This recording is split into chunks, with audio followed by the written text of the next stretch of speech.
Everybody, welcome to the OneStopWrestling.com YouTube channel. Today I've got a very, very special guest. I'm going to introduce you to Proc The Croc Johnston. Thank you so much for joining me. How's it going? I appreciate it. Thank you for having me, Craig.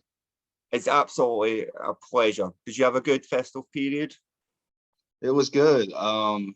Had a good long period of just doing nothing for a good while. And then Christmas Day was a little hectic just because I had to do Christmas with the grandparents and then with the family, and then had to drive on up to Cornelia about 4 hours. And we had a show at Anarchy Wrestling there at Landmark Arena over in Cornelia, Georgia.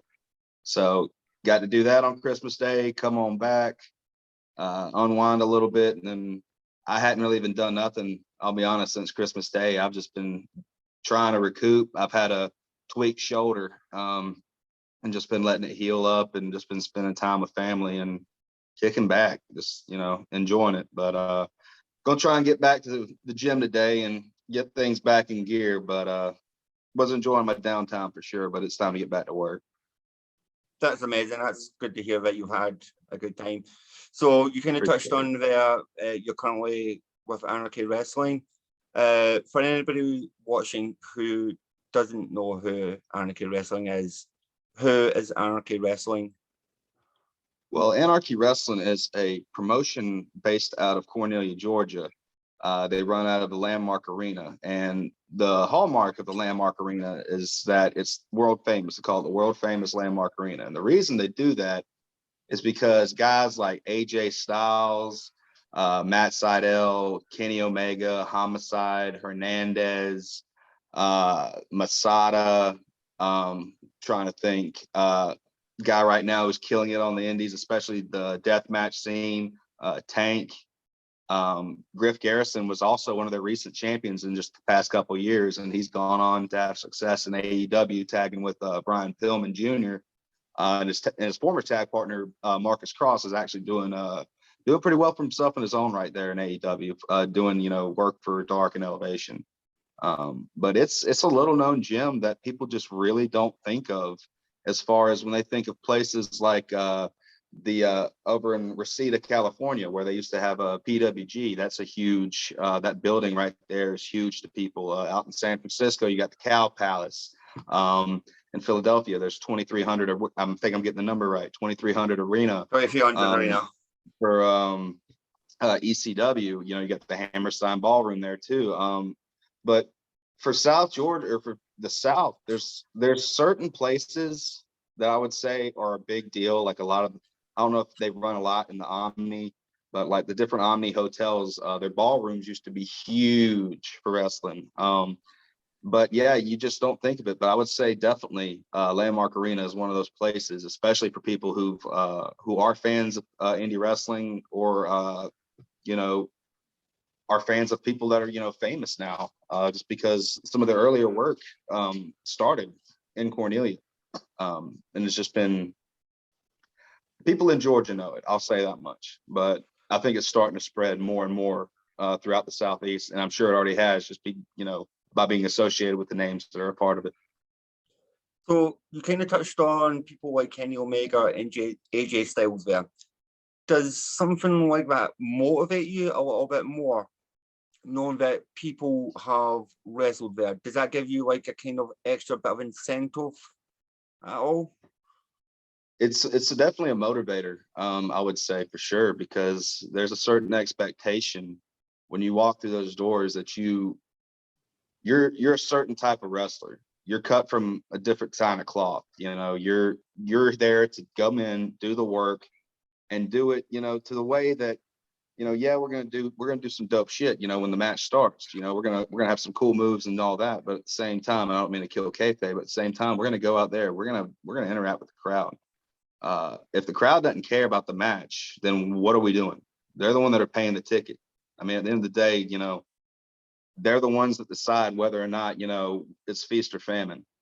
So if they're not into it, if they're not enjoying what we're doing, like, I'm going to keep it as close to a real fight. And a lot of the time it is going to be a real fight when we're in there. But at the same time, if the crowd doesn't care about it, let's find something else to do. Like, let's do some more, different kind of work. But it's just one of those things where I come through the curtain each and every time that I go out there, and like right before I hit, I do get that little bit of nervousness. And it's not nervousness that I'm not capable of my abilities, or that I haven't, prepared myself for this moment, or that I'm not, deserving to be there and I'm not as good as everyone else who is there and who has come through there. It's that what if I don't live up to that standard? And honestly, I'm okay with that nervousness before each and every match. And it's not just exclusive to the Landmark. There's another promotion that I work for, or did a good bit of work for this past year, and the year, or a little bit of a 2022 or 2020 comma TOO. Sorry, I was confused. I'm gonna have to get used to that this year. But there's a promotion called ProSouth, and coming through there, it was similar because you had guys like William Huckabee and Joe Black, Eric Silva and Trevor, Aon in the locker room. But then you also had guys that had come through there like Jimmy Rave, who, unfortunately, passed here recently, but he was also a fixture at Anarchy, and also was a fixture at ProSouth. And also Southern Fry, which is another promotion that I've worked a good bit with my tag partner, J2 Strong.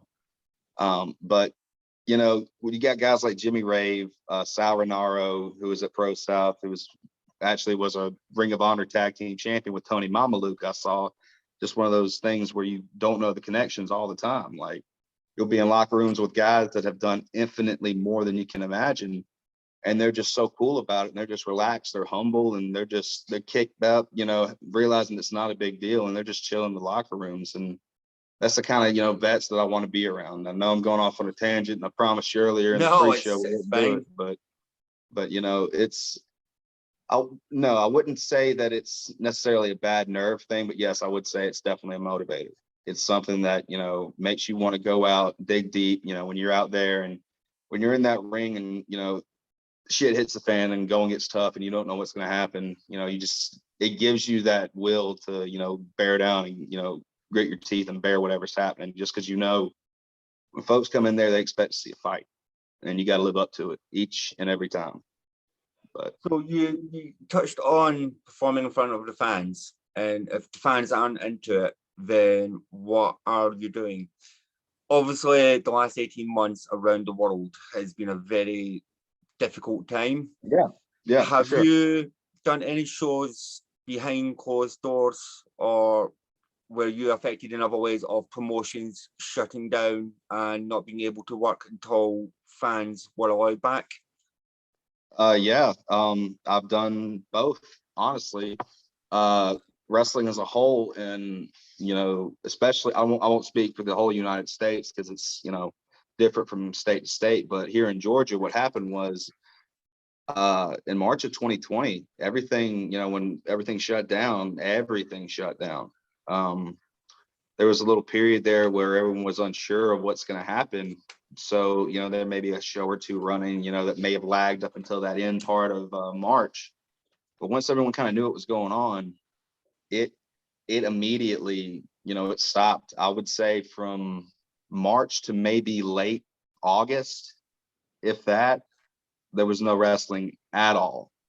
And the only wrestling that did come back, I would say, is closed set tapings. I think everyone kind of followed suit when they saw, WWE. I don't even know if they stopped at any point as far as putting out content and having wrestling. I can't quite recall that far back, but in Georgia, it completely halted from about March until August. And even then, it was just closed set stuff. And even then, there's been cases where a fan will get it or a worker will get it, and somebody at that show, was in contact with them. So as a precaution, everyone, just quarantines themselves. And also, there's not going to be a show for a while until, cases in that area have gone down, or, even some of the, I would say the health professionals in that area, give the green light or something, to let the show go on. But I'd say everyone around here has been on the up and up as far as, figuring out when and when not to run. For the most part, I'd say. What was your first show back? And what was that feeling like to be back wrestling, but not only to be back wrestling, but actually have fans? Was it surreal for you? I'm trying to think exactly. I remember one of the first shows back. I can't quite remember if it was the first one back, but it was different because it was for Southern Fried, if I'm thinking correctly, and it was for their Battleground, which is, you know, their version of Royal Rumble. And it was weird because what they normally would do is they would normally go to the Boys and Girls Club, and, you know, where they have the basketball court, they would just do it there because they'd be like, you know, 2 or 3 basketball courts there, huge gym, and just open it up and just do it there. And the acoustics would be great just because the sound would echo off the wall and stuff. And so as a wrestler, that's kind of a big thing that you really don't think of a lot of the times, is how sound goes. So you got to be cognizant of things like that. And even as, you know, I would say it was different just because when we came back, the show was outside just because they couldn't use that Boys and Girls Club gym. So it was open air. And I hadn't done an open air show in years at that point. So just going out there, when you hit the curtain and people see you and, you know, you get that reaction, you know, whether it be good or bad, you normally, it's like a wave that comes for you, you know, like you hear the sound, and then like the closer it is and the louder it is, it's like it pierces more, if that makes sense. But when you're in the open air like that, sound goes up and just kind of disperses up. So when everyone's, you know, loud and everything, it just kind of floats. It's weird, but they're loud, but you just don't hear it and it doesn't register quite as well. So it's almost like at some points when you're, you know, out there, you're like, man, I hope they're into it, or I guess they are, or you're almost wondering, you know, is this looking good? You know, the stuff you're doing, and you're hoping, you know, I'm hoping this is as close to what I want as possible, you know, as far as the match goes. And just being out there and like it being an open air was just different. And then also, you know, it being nighttime and that kind of thing, you know, it was cool. You know, I hadn't done that in a while, you know, seeing the lights and, you know, the riggings they had up, you know, with the awnings and everything with the lights on, but it was cool and everything. But from me personally, I think I would prefer being inside, but it was a good experience, and especially seeing the fans back, like they were ravenous. They've been waiting for a while, because it's hard to enjoy. To me, sometimes it's hard to enjoy something on TV. Like when I played golf, it was more like yeah, I can appreciate what they're doing on TV, you know, but I'd much rather be playing it rather than watching it. So when you're right there as a fan in the moment, as opposed to watching it on TV, it's not even the same, because you can feel the energy of the arena, or, you know, the building and the fans around you, as opposed to just, you know, watching it on your TV. And especially at that point when there was no fans for WWE at that point, it took a lot out. I mean, I have a lot of respect for those wrestlers that were able to go in and still perform to the level that they were doing, and especially at the level that they were doing it, you know. And as far as, you know, the fans, for it to me, like it's hard, you know, doing it with close set was all right, just because, you know, you have your friends there and who aren't, you know, necessarily in the crowd, but they're in the crowd just because they're booked and they're just chilling out and watching, and you want some kind of noise on a recording. So I can imagine just doing it to nothing, and just watching those guys go out, you know, guys and girls go out there and have the kind of matches that they did was remarkable, especially seeing, you know, Wrestlemania. I want to say it was 2020 when they had it in Tampa, or I think it was when they were supposed to have it in Tampa. Yeah, it was 2020 April. But I thought I was really impressed with that show, especially the effort put forth by, you know, the competitors in it. Just because, like I said, you know, no fans, that takes a lot of your energy and your drive out of it that you wouldn't think until you get there in the moment, and then you start hearing the swell of the fans. You know, people chant your name, good or bad, and, you know, it propels you. You wouldn't think it does, and you may play it off like, oh, I don't care about it, you know. But once you get in that moment, you're like, oh shit, and you start feeding off of it. Because what I don't think people realised about that WrestleMania was it being recorded the previous week, obviously in case COVID got so bad they couldn't record it. And recently, reading Drew McIntyre's autobiography, it's very weird to see hearing Drew McIntyre talk about how he watched WrestleMania being the champion as it was recorded, and I don't think WWE and AEW and Impact Wrestling get enough credit for putting content out for the fans, because I, for one, it helped make me feel normal. We had several UK lockdowns, and that was a normal thing, that I could watch with friends on Zoom. And on certain occasions, we got YouTube crowd noise and just had it on the background. And you brought up a good point that I wasn't even thinking of, just that WWE, the WrestleMania of 2020 really stuck out to me. AEW did a great job with it too. And Impact was sticking with the closed sets for a long time, even after everyone had gone back to fans. And I think them and Ring of Honor, that's to be commended. To think about your fans first like that. I understand with the other companies, it's almost like they're too big not to run, and it gets that way with a lot of the businesses, and that's to be understood. But, I think there's something to be said about, them sticking it out like that. AEW did great. Like they were up in Norcross, Georgia here. They were running out of the Nightmare Factory. And it was great seeing a lot of, my friends and guys that I've wrestled. Carly Bravo, we've had a match or two together. We had one at Southern Pride that really sticks out. I think we've only had one match now I think about it, but it was a good one. It was a tag match with me and my partner, and then him and Will Caution, who he ended up tagging with a little bit there. But guys like that and seeing them on TV like that, it was awesome. David Ali, Ashton Starr, they're other ones, got to see him on Dark and Dynamite. I think for a lot of guys in the state, I want to say the pandemic was almost a blessing in disguise, because for people in Georgia, with us being right there next to Nightmare Factory and everything being taped right there, when they go out and look for talent, to use for enhancement, and you're right, you happen to be right there and you have a good resume, you're probably going to get used. And especially, from what everyone was reporting, with the payout and everything, it was, you're going to make some money, when you get up, picked up in these spots. Even if you, like you said, you're using, as a jobber, or, I don't even like to use that word, enhancement talent, you're still getting paid. And especially during the pandemic like that, that's huge. When there's, so much financial, crisis that they're actually issuing stimulus checks, like that's something AEW, like was really impressed with, that they were able to, pay out their talent, during a global pandemic, like they were doing.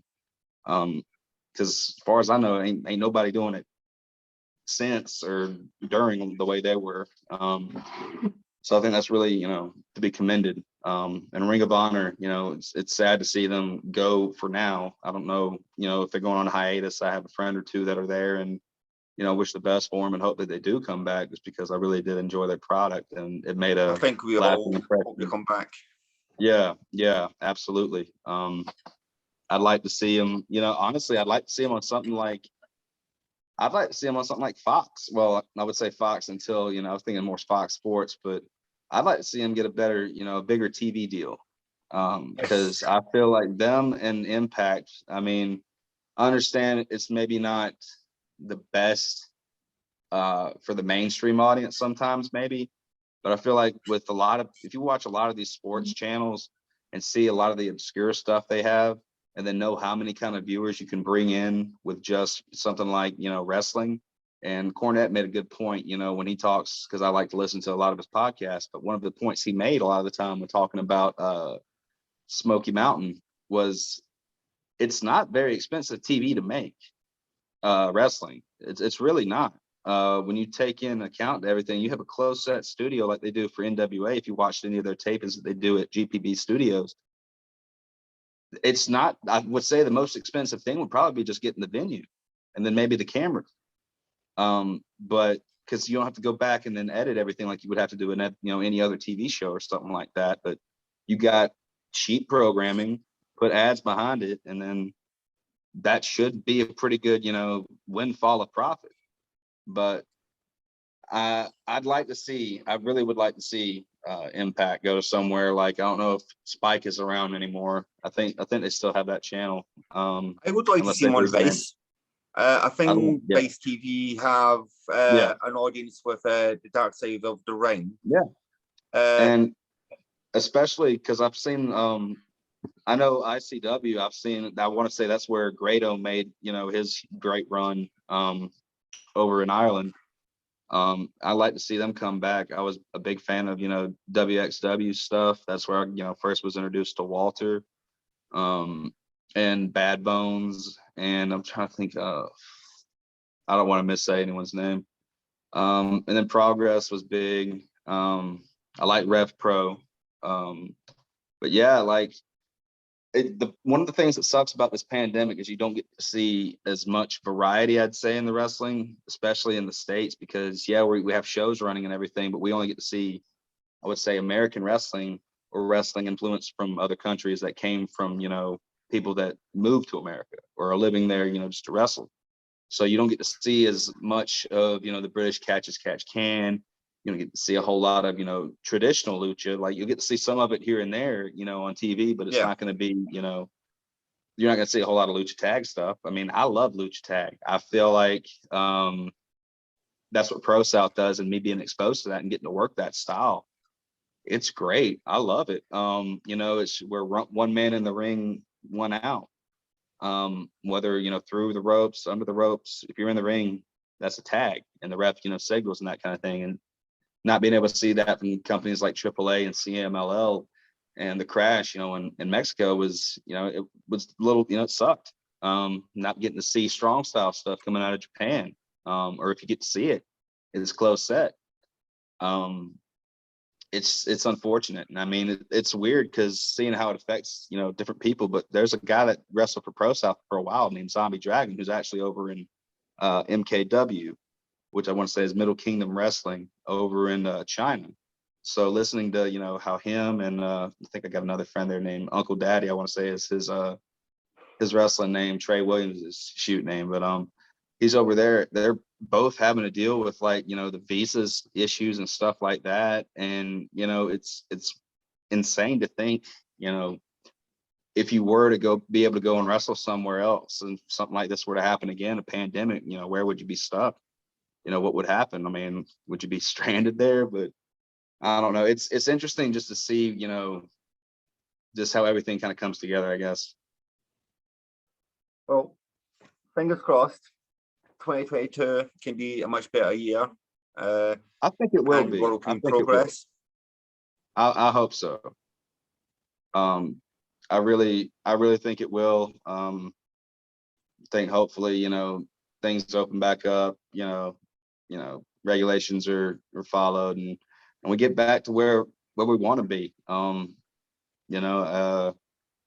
I think we're getting close to that point. It's just let's see it through to the end, because we're definitely through the thick of it as far as everything goes.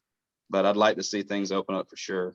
And I like to see, it's great seeing on TV now, with AEW, seeing guys like Minoru Suzuki finally get to come over, to AEW because I had heard that they wanted to do that for a while.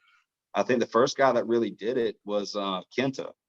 And when I saw that, I was like, oh shit, that means, we're opening back up as far as, like, talent exchange, that kind of thing, which is always great, because one of the best things that I loved about New Japan is excursion, where they get their young lions after they go through that phase, they'll go on excursion.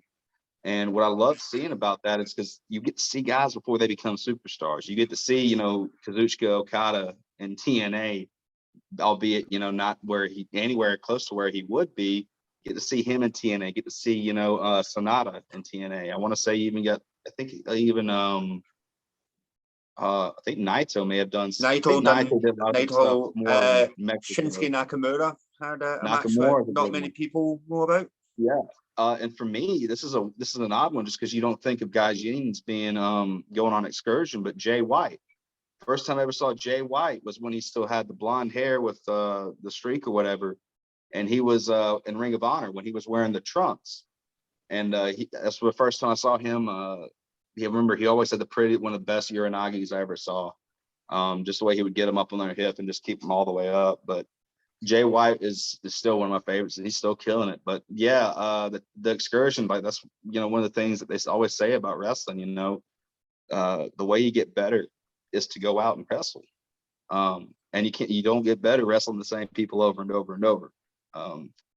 Yes, you need to work programs and feuds, but at the same time, you got to travel. And by traveling, that's not always, yes, sometimes, especially if you're living in a big metropolitan area where you got 30 shows within a, 10-mile radius. Yeah, maybe you're not going to travel a whole lot. But when you go somewhere, that's not as, diverse, like us here in South Georgia, like we would have to travel 5 hours just to go up to Piedmont, Alabama, just to work one show. And then hopefully we'd be able to find a show, that would be on Friday. Hopefully there'd be a show on Saturday, and then even better, hopefully there'd be a show on Friday, Saturday, and Sunday, so we could go up, make the loop, and then come back around and then go back home. So it'd be 5 hours up, then 3 hours to this town and work a show, sleep. 3 hours to that town, work a show, sleep. Then Sunday work that show, and then come all the way back around and come back home. Which honestly, those are some of the best weekends. Yeah, you get tired, and yeah, it kind of wears on you, and especially if you're double shot and you have 2 shows in one day, it can be a little bit rough. But at the same time, I mean, that's how you get better. You got to work different people in different styles, just like people do with MMA. You can't just be a wrestler and fight boxers or Brazilian jiu-jitsu guys or kickboxers all the time.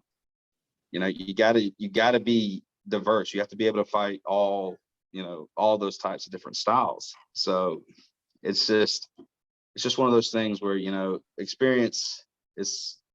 It took me a while to realize that experience is invaluable, and when you don't have it, you're like, man, I don't understand why I can't get these jobs or these positions. I feel like I'm qualified. Well, until you've actually been, in the thick of things and for a while, you don't know what kind of, experiences or situations you might get in. So it's best to be prepared for all of them. And the best way to do it is to be in those situations a lot. So you've talked about obviously how AEW, the Nightmare Factory, was running there. Is something like AEW Dark like a potential goal for you going in the future? Is that something you'd love the opportunity to do? And do you think it's achievable? Oh, I think so. I would definitely say it's a goal. Just to anytime you get to be on a bigger platform or a bigger stage, that's always the goal. Whether it's on the Indies or AEW or NXT. Like I just had a buddy last night. He had a spot over for WWE for their main event, and he wrestled T-Bar. It probably didn't turn out too well for him, but we'll see when the tape comes out. But still, like those positions are invaluable. In order to have a company, you have to have guys there that help establish that. So yeah, like if I could get to AEW and work there for Dark or Elevation or any kind of enhancement role, really, I feel like that's a good thing for a lot of guys, especially my age. I mean, I've only been doing it, 4.5 years. So Yeah. To get to that point would be great, But yeah, I would definitely love that. To love that as a have that as a goal, sure. Right. So something I definitely want to talk about. You recently had WCW legend Scott Hudson commentate on a match. How was that? Because I'm going to hold my hands up. I wasn't aware that Scott was still commentating. So that's pretty cool to see he's still involved in the industry. It was cool. We were I was running late, getting to the venue, and I walk in, and say hi to everybody like I normally do, and then I see a guy I don't really recognize, but I recognize from photos being Scott Hudson, and I go up, and introduce myself. We start talking, and I'm wearing a shirt that has Valdosta State Blazers on it, which is the school that I went to or graduated college from, and I just was wearing it just because it was one of my work shirts from when I worked there. And he looked at me and he said, did you go to Valdosta State College? And at that point, it was VSU when I went, so, university. I didn't want to correct him, so I just said, yeah, yes, sir, I did. And he said, oh, wow, I was on one of the first football teams there. I said, oh, really? I said, yeah. I was like, when'd you go? And he gave me the year. I was like, oddly enough, I think my dad was there in college at the same time. And yeah, oddly enough, my dad had also he did a little bit of a walk on. I don't think he actually made it to being on the team just because he tore his ACL again when he was going through it. But it was weird just seeing him there, and we just started talking about football, this, that, and the other, and it was just cool because of how approachable he was, especially with everything he had done. So when he got to the match, we worked it or whatever, and we did an injury type deal where I got hurt in the match, and we stopped it or whatever, and I got helped to the back. So I didn't get to talk to him afterwards, which it was unfortunate because I've really, enjoyed talking to him, when I got to meet him. So I get to the back, whatever, change, and then I go outside the door. I don't want any fans to see me or whatever. And so I don't get to talk to him. Well, I was watching the match back because it was a live stream that they do at ProSouth, and Scott's been there a few times at ProSouth, and I think he's still, doing commentating here and there, just when he can, when he gets free. And I saw him actually do a podcast not too long ago where he actually did a pre-show type deal for ProSouth, the show that we were on. But was just sitting there watching, the match back, and just thought, how weird is this hearing Scott Hudson's voice, knowing who he's commentating on, and just to hear him call my match. Like, I even showed my dad, just because my dad didn't really know much about wrestling, but he got a kick out of it because I told him, you kind of got a mention. He was like, what you mean? I was like, well, they kind of shouted you out on the stream, the pot, or the not the stream or podcast, but the the show. And he was like, what the hell are you talking about? So I showed him Scott Hudson. I think I sent you that clip with the spine buster. He was like, Proc Johnston, his father and I played for Valdosta State at for the first game, or the first team that they had, which my dad didn't, but I appreciate the nod. But yeah, I mean, it was cool, hearing that. And then, I showed my dad, and he got a kick out of that. And I told him, that guy's actually used to be, everywhere back in the day. Like, he's commented on like the biggest matches, throughout his career. It's interesting to hear him say that and then hear mine. And, my dad was like, he really doesn't register a whole lot of the stuff just because he's not, into it a whole lot, as compared to how I am. So hearing, him kind of sit up and react, it was kind of cool.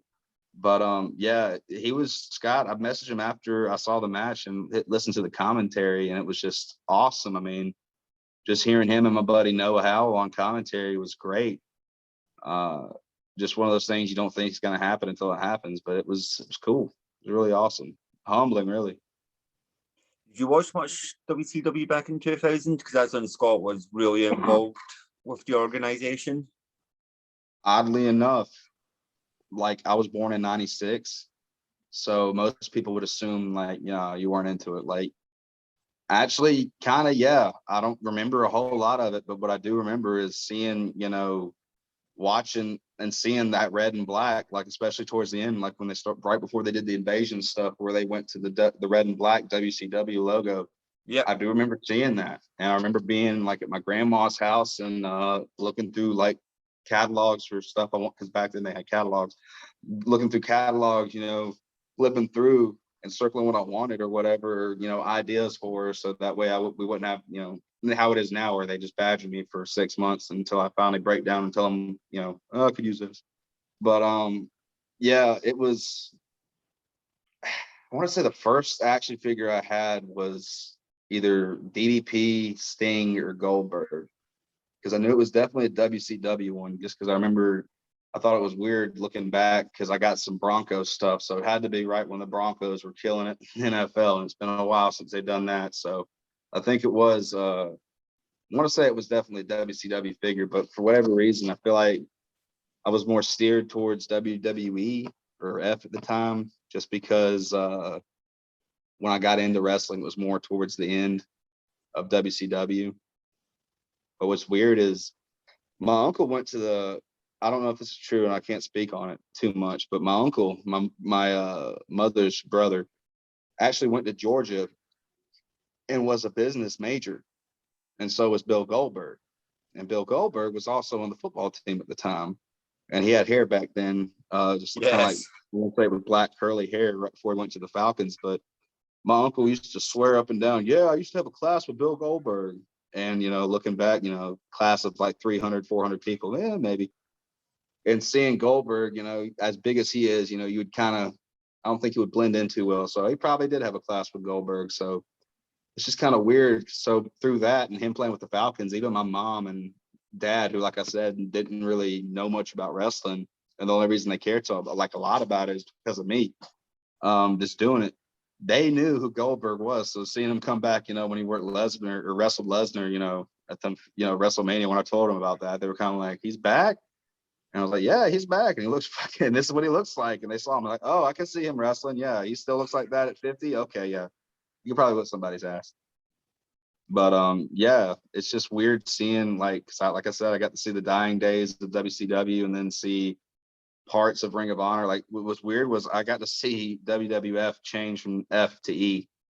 I just remember being at the computer one day and like we had this old desktop or dial up or whatever, and I used to like get up there, and I was a fan of belts, but I was a bigger kid, so the ones you would buy at the store that you would put around you, I couldn't do Yep. that. So I had to big show it and just put it over my shoulder. But I would look for I would look at the belts online, like the big replica ones, that were like $150 something. And I just remember going to look for WWF shop at the time, and going to look one day, and I get redirected to this website with a panda. I'm like, what the hell is this? Of course, it was the World Wildlife Fund. Yes. Then they changed it over, so that was a huge culture shock to me seeing that, and I was like, "Ooh, what?" Just because that, like, for me, the whole time, I'd known it was just WWF. So seeing that, I'd never seen that before, so it was a shocker. But I was too young for them to kind of understand or explain to me, like my parents, because they knew what was going on with trademark and everything at the time. So them trying to explain that to, 5-year-old me was like, trying to, I mean, I couldn't do nothing. I didn't know what to do. So I just kind of accepted it and moved on. They replaced the F with the E, and they brought in SmackDown 7. Yes. I want to say it Yes, they was did. was Eddie Guerrero, Benoit, Angle, Mysterio. I don't know if they count Brock in there. To me, you could put Brock and Show in there too, and it would make sense. I think I'm missing a couple others. JBL, I like honestly, I kind of like JBL's heel stuff. I knew he was a bad dude back then, but at the same time, I could kind of appreciate some of the stuff he did, especially that lariat. But it was a good time to be a fan. I was lucky in that regard, especially, being able to see SmackDown, right when it came through, and came up. It was really cool. But yeah, I didn't get to watch a whole lot of WCW or ECW, regretfully. I didn't get to watch much ECW in the UK. Back in the early 2000s, being a UK wrestling fan was torturous. We didn't have any of the shows live. Y'all have a World of Sport. A little bit before my time. Really? I can vaguely remember my dad watching World of Sport when I was very, very young. We used to get Monday Night Raw on a Friday, so it was always aired 5 days in advance, which was torture because you'd be at school and someone would go on the internet and go, guess what happens on Friday? And you had to avoid the spoilers for 5 days. WCW Nitro was the most random thing ever because we had the Cartoon Network channel. Yeah. But on a Friday night, I want to say it was 10 o'clock, it would convert into TNT for Friday nights. And we would get like an edited version of Nitro. ECW, I think, briefly showed on UK television. but it wasn't a channel that I had. Okay, So I got you. I cut up over time with obviously tape trading, DVDs, WWE That was Network. something I didn't realize was as big as it is tape trading, because like right when I was starting to see, people sometimes at their merch stands or whatever it shows, they'll have, DVDs and stuff. And I saw someone with a whole tray of Ring of Honor tapes. And I was wondering, like, wait, where'd you get these? And they were like, no, just at the Walmart. I was like, Walmart? When I was coming up, I didn't see anything like that at Walmart. Just DVDs of anything, like hardly that wasn't, WWE. Like they'd have, some WWE Yeah, stuff, But now, like they have Ring of Honor stuff. I saw that they have Evolve stuff. Like there's stuff from so many different companies, and it's cool seeing, the kind of selection that I imagine tape traders back in the day had that, but with everything being online now, and even back when I was a kid, like it was hard to kind of find those. So to see that there's, a market for them at the stores now is pretty cool. But do you have any rare DVDs in your own I collection? I don't, because when I was a kid, a lot of the times I would do is when we would get a pay-per-view, I would record it. And back in the day, I would have to use a literal tape instead of like a DVD. So we would put it in there and just, record the cassette, that kind of thing. And so I remember, oddly enough, I was a kid and my mom had recorded SmackDown. And the next day I was supposed to go over to my grandma's. So I was like, yeah, I'll just chill and, hang out with my parents and go to sleep and then watch the show tomorrow. Um, so I remember being at my grandma's and they were still sleeping or whatever. My mom dropped me off on her way to work and they were like, all right, we're going to go to bed. You just chill and do whatever. So I was just, hanging out and put the tape in, and it happened to be the show where Brock and Big Show broke the ring for the first time. So watching that on, a cassette and just Yeah, seeing that from the night before just blew my mind, because I don't know if a ring had ever broke like that before. I know they I did that certainly hadn't spotlight seen one. like with Bam Bam and Taz. They did, the Taz mission spot off the ring, or through the ramp or whatever. And I think they did it through the ring too. But I had never seen an entire ring just implode like that. And I thought that was one of the coolest spots that I'd ever seen. And I thought it was even cooler that, I got to catch it on, film at the time, which back then was just insanely rare. But regretfully, I think through different moves and stuff like that, I've lost it. And I don't really have a whole lot of anything from anything I've collected over the years. So that's a little unfortunate, but it is what it is. Well, so I have some questions All on right. card for people to get to know you a bit better. All right. So, simple questions.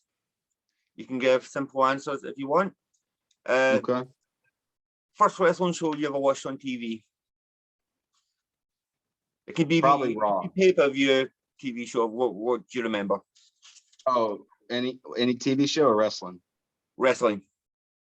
Probably Nitro, just from, being a Georgia kid and just happen to, flip through channels, have TNT on there in between, right before you get to ESPN and stuff, there'd be TNT. So I'd see wrestling and I'd sit down and watch it. Cool. First wrestling show you ever attended in person? Oh God. I want to say it was when John Cena was doing the Doctor of Thugonomics gimmick. They came to a live show here in Albany. And I was a kid and I had never been so damn mad in my whole life, because I remember sitting there in the chair and like he came out all happy and stuff. Like, he was, jaw jacking, but I couldn't hear anything he said just because he didn't have the mic. So I thought, oh, he's happy. He's a good guy, right? I know Cena, I've seen him on TV. So he gets to the ring or whatever. It's like, this is Albany, Georgia, huh? Well, Albany sucks. I heard that. I was like, you suck. I was like 5, just freaking out, just like, I can't believe he said that, but I thought it was so cool. And I think he wrestled Big Show that night, and I think Big Show actually hit him with a chair. So it was interesting being there and getting to see that for the first time. I hadn't really gotten to go to a whole lot of live events that have been, put on by like companies like AEW or TNA or WWE, but I've been lucky to see a lot of cool indie shows with a lot of guys that, go back and forth from both promotions. So That's cool. Always popular question. Your Mount Rushmore of wrestlers. my Mount Rushmore. I think I'm gonna try and go a different route. I'm gonna say Mount Rushmore in terms of my style, as far as how I wrestle. I definitely say, let's say Stan Hansen, Dr. Death. I like Kenta Kobashi. And to round it off, I really like Brody Lee's style. I think even before he passed, he was a big, I love this. Like I'll be honest, I wasn't that big of a fan of Rowan. Maybe it's because I was a little intimidated by the other ginger, but I don't know. But yeah, just watching him work or wrestle, just the way he would hit that discus lariat, it would absolutely devastating. I mean, he put his whole body into it. And you don't see that a whole lot, but like the names I listed, like Hanson, Dr. Death, Kobashi, like that was their whole thing. I'm gonna hit you. This is not gonna look like I'm gonna slap my leg and it's gonna miss by a foot. It's gonna make a sound when I hit you, and I'm not gonna touch my leg. This is gonna be for real. And either you can rise to the occasion or you can get on. And honestly, I like that kind of style. And, Brody would get the most out of folks. And I feel like so would, the other names I mentioned. And that's the kind of style I like. It's just, we want to take care of each other, but at the same time, we got to make it look good. Top 3 wrestlers today. Any promotion, any country.